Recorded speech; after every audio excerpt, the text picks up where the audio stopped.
Hello tout le monde, c'est Déborah de Daily Debbie et j'espère que vous allez bien.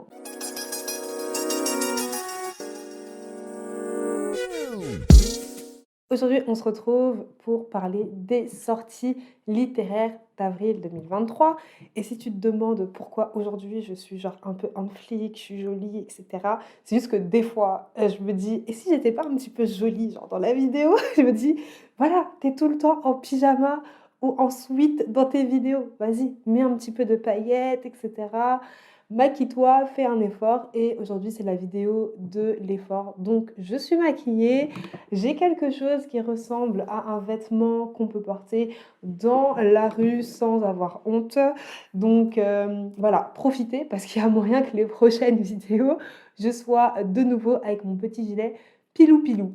Ceci étant dit, maintenant que le petit moment de pourquoi elle est maquillée est passé, je vous propose de tout de suite foncer sur les sorties du mois qui m'intéressent. Le premier livre de la liste, c'est Natural Beauty de Ling Ling Wang qui sort le 4 avril aux éditions Button. C'est le seul livre de la liste promis qui est en anglais, mais voilà, j'ai lu le synopsis, ça m'a tout de suite parlé, donc j'ai voulu l'ajouter dans ma sélection du mois d'avril. Donc dans Natural Beauty, on va suivre une musicienne dont les parents vont avoir un accident et pour pouvoir s'occuper d'eux, pour pouvoir payer des choses, pour subvenir à leurs besoins, quoi, elle va abandonner sa carrière de musicienne et travailler dans le secteur du cosmétique, pardon, on va dire de la beauté, mais en vrai c'est pareil, où elle sera du coup beaucoup mieux rémunérée parce qu'elle va travailler dans un magasin un peu de luxe, vous voyez. Et en plus de découvrir ce nouveau mode de vie, elle va se lier d'amitié ou amitié plus, je sais pas trop ce que ça va donner avec la nièce, je crois la filleule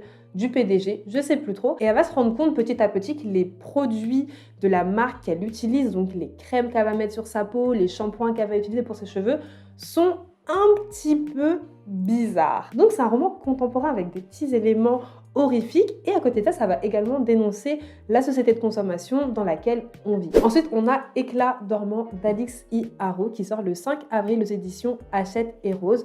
Donc là, c'est une réécriture de La Belle au bois dormant et c'est un roman qui est super court. Il fait, il me semble, moins de 200 pages et on va suivre Zinnia qui va fêter ses 21 ans et ce sera sûrement son dernier anniversaire parce qu'elle est atteinte d'une maladie, une maladie assez rare du sang, si j'ai bien compris. Et du coup, pour marquer le coup, il y a un de ses amis qui va vouloir lui organiser une journée d'anniversaire et elle va se retrouver embarquée dans un voyage dans le temps, dans l'espace, dans l'univers. Je sais pas trop dans quelle règle ça va se faire, mais en tout cas, elle va rencontrer d'autres beautés endormies qui, elles aussi, vont essayer d'échapper à leur destin. Je pense que c'est un livre que je vais lire d'ici ces prochains mois, parce que c'est un livre qui est court. Littéralement, argument numéro 1, c'est un livre qui est court, donc c'est un livre que je peux lire rapidement. Donc c'est un livre qui rejoint ma palle assez facilement. Mais en plus de ça, de ce que j'ai compris, c'est un livre qui se veut féministe et avec des aspects également de sororité. Donc j'ai bien envie de voir si c'est des thèmes qui seront abordés mais aussi approfondis ou si c'est juste un petit coup de marketing parce que voilà, maintenant c'est la mode, etc. Faut que tout soit féministe. Après, on a Le beurre de Manako d'Asako Yusuki qui sort le 5 avril aux éditions Kalman Levy. C'est un livre qui va parler de beauté. Donc vous allez commencer à croire que je suis un peu une personne obsessionnelle et vous avez totalement raison, je le suis. Donc c'est un livre qui va se concentrer sur la rencontre entre une journaliste et une femme qui a tué 3 de ses amants. Donc la journaliste, elle veut interroger cette femme pour savoir un peu ce qui a motivé son crime, enfin ses crimes, pourquoi elle est fière de son geste. En fait, juste comprendre ce qui se passe dans la tête de cette femme.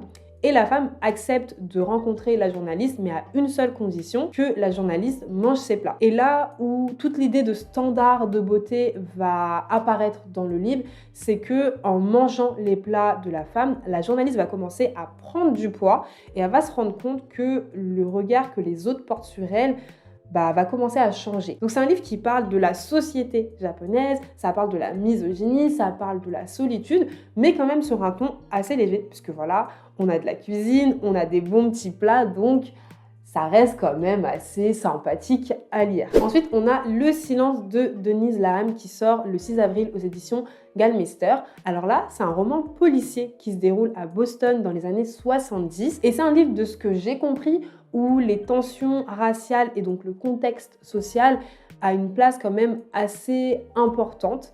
Et donc dans ce contexte compliqué, on va dire, on va suivre Marie-Pat, dont la fille va disparaître un soir. Et voilà, elle va juste disparaître, elle va pas laisser de traces, on ne sait pas où elle est allée.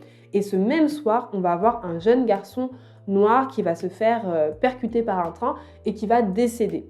Donc là, comme ça, on pourrait croire que les deux événements n'ont pas de lien, mais apparemment, il y en a un. Et lorsque Marie-Pat va essayer de mener son enquête, va demander de l'aide en fait pour qu'on retrouve sa fille, elle va faire face à un mur. Après, on a Par-delà la magie de Tom Felton, aka Drago Malfoy dans Harry Potter. C'est un livre que j'ai failli pas sélectionner parce que la couverture, enfin, vous voyez la couverture par vous-même, mais la couverture me faisait penser à un genre de livre que je lis pas du tout, c'est-à-dire la romance, la dark romance même et la new romance, bref, des livres que je lis pas dans tous les cas. Et en voyant la couverture avec Tom Felton, ça me faisait penser un peu à ces couvertures avec des beaux gosses, etc., et qui tapent la pose, torse nu et tout, là.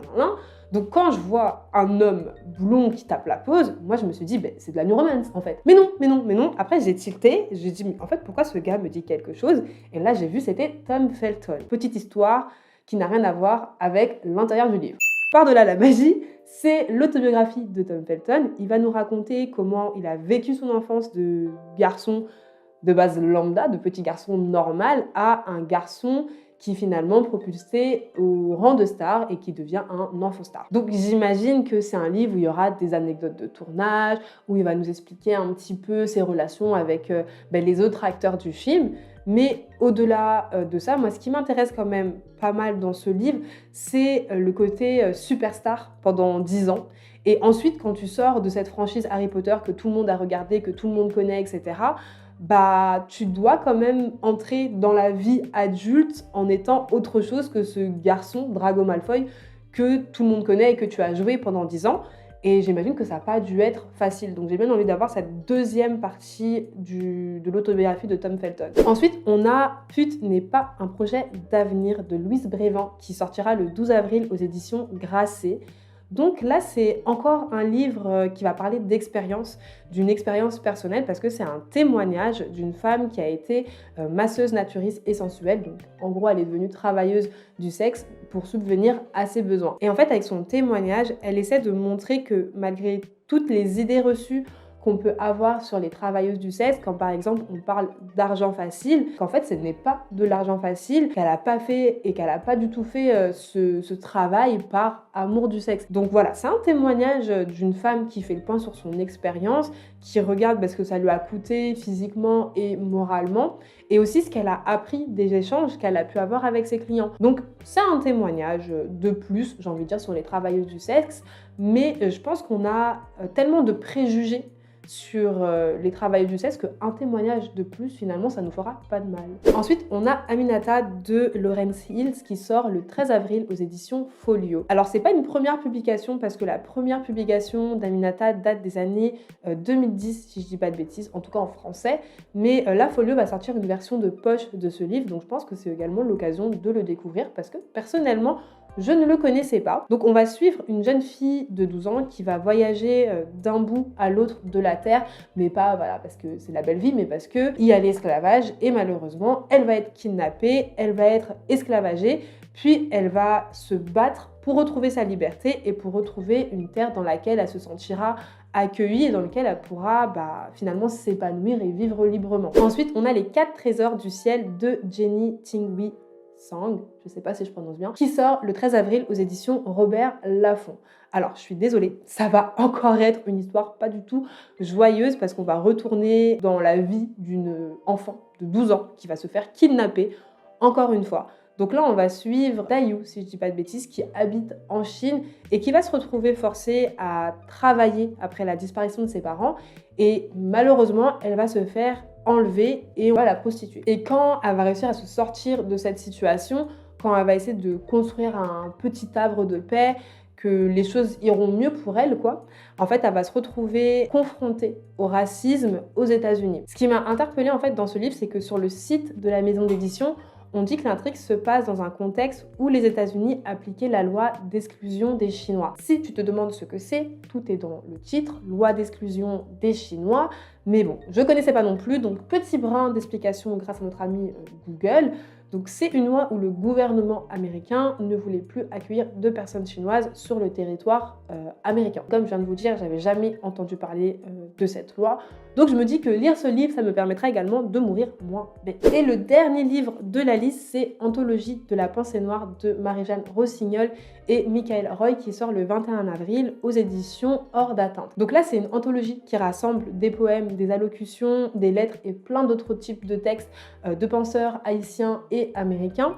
Et l'objectif de cette anthologie, c'est de montrer que avant l'entre-deux-guerres, il y avait déjà des penseurs noirs qui parlaient de l'esclavage, oui, mais aussi qui parlaient de sujets comme la race, la couleur ou même les discriminations. J'aime bien l'idée de ce recueil parce que c'est un peu aussi l'occasion de mettre à l'honneur des personnes que malheureusement qui sont peu connues, mais qui ont eu un impact dans le fait que les personnes noires ont pu acquérir plus de droits aux États-Unis et puis que ça rayonne aussi à travers le monde, l'Europe, etc., etc.